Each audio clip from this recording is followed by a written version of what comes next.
Hello, hello, boys and girls. How are you? My name is Miss Nikki, and I am a fifth grade teacher at Bedminster Township School. Go Bulldogs! Today, I am so happy to be here with you to share in some reading time. And we'll be reading a special picture book called The Magic of Ooh La La.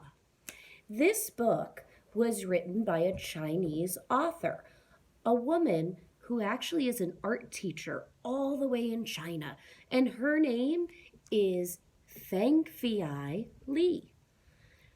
She had a friend help her with this book.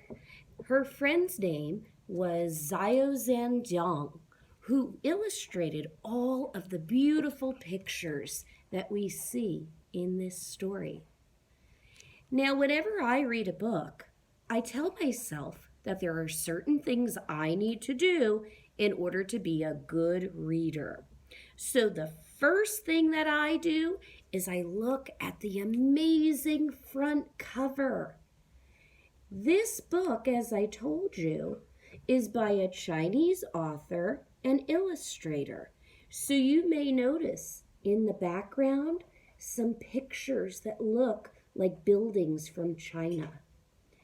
This is a Raycraft book. Do you see how it says Raycraft on the bottom? That's the publishing company, the people who made the book. On the inside of a picture book, you also have this underside, and that's where you may see some other images that are important to the story. And then right here is a preview of what the story is about. The back of this book doesn't have any words, but there are some important pictures. This is the area that the main character lives in, and the main character is this boy here. Good readers also take a look at some of the other things that are on the inside of the book before reading.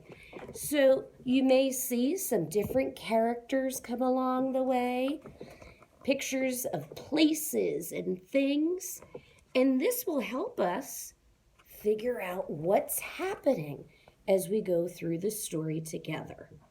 So I'm going to get started. Make sure you're in a nice comfy spot and that you're ready to travel with me to read The Magic of Ooh La La. Here we go. Are you ready? Let's go.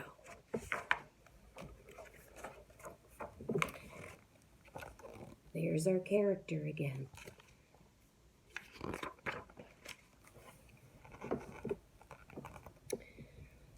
Far away, high in the clouds, lies the magical kingdom of Ooh La La. Those who live in Ooh La La have the power to create whatever they want just by imagining it. The people of Ooh La La might want valuable jewels or fancy feasts or magnificent palaces, and presto! If they can imagine it, they can have it. Wouldn't that be nice if we could just imagine something and it would just pop right up? I wonder what I would think for. I think I would love to go on a vacation right now. How about you? But once there was a boy who never felt happy. He didn't like imagining treasures or palaces that came to life. Instead, he spent most of his time gazing down at Earth, wishing he could visit. He wondered if on Earth, perhaps, he might find happiness. Does he look happy to you right now, boys and girls? How can you tell?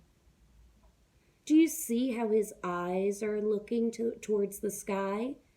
Do you see how he has his hand resting on his chin? He definitely looks like he's thinking about something. Maybe he's sad and wishing for happiness. Let's keep going.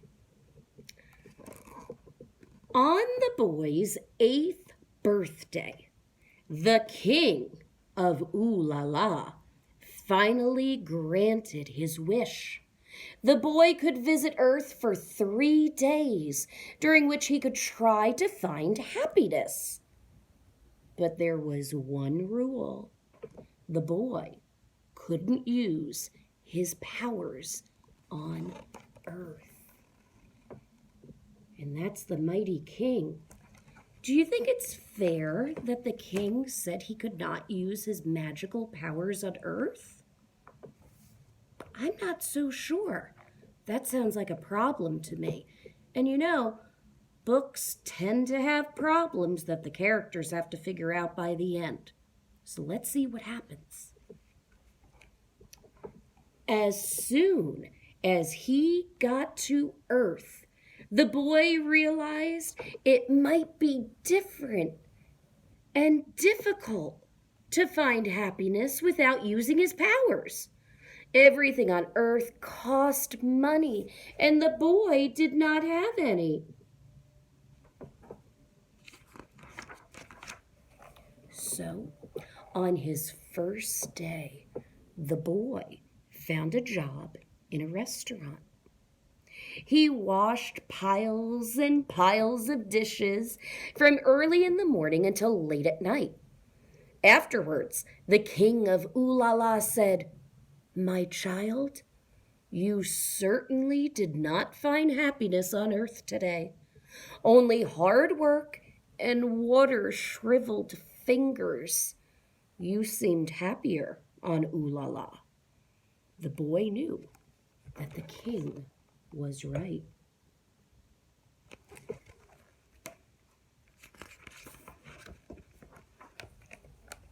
On his second day, the boy tried another job. He worked as a messenger and delivered packages from early in the morning until late at night. Afterwards, he was too tired to even eat dinner. He had not found happiness, and he had only one day left on Earth.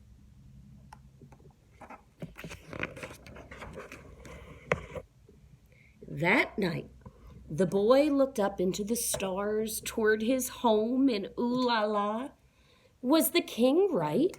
Was he happier when he could create everything with his imagination? Somehow, the boy felt there had to be more.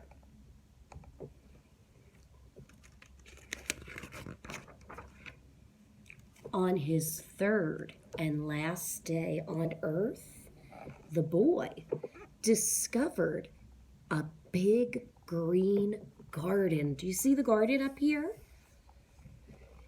It had winding stone paths and trees and bushes with extraordinary shapes.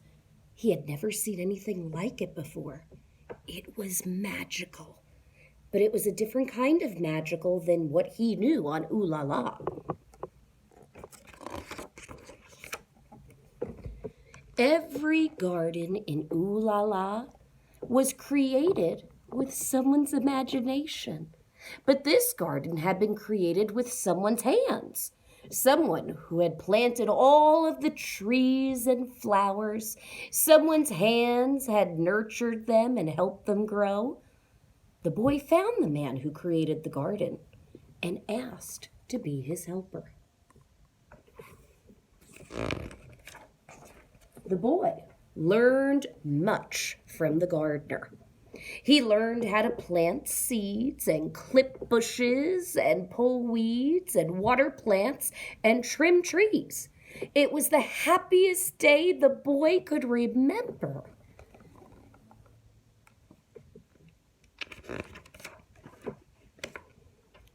As the sun set, the gardener showed the boy how to make a delicious dinner from things in the garden. He picked fresh vegetables, collected eggs from his hens, and made a sweet pudding from his pear tree. The boy thought it was the best dinner he had ever eaten. Soon it was time to say farewell.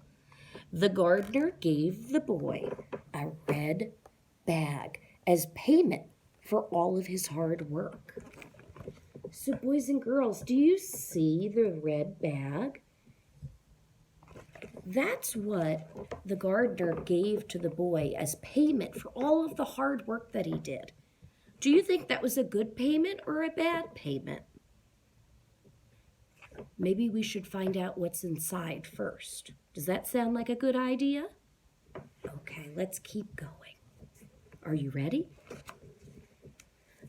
When the boy opened the red bag the gardener had given him, he saw that it contained a packet filled with all sorts of seeds.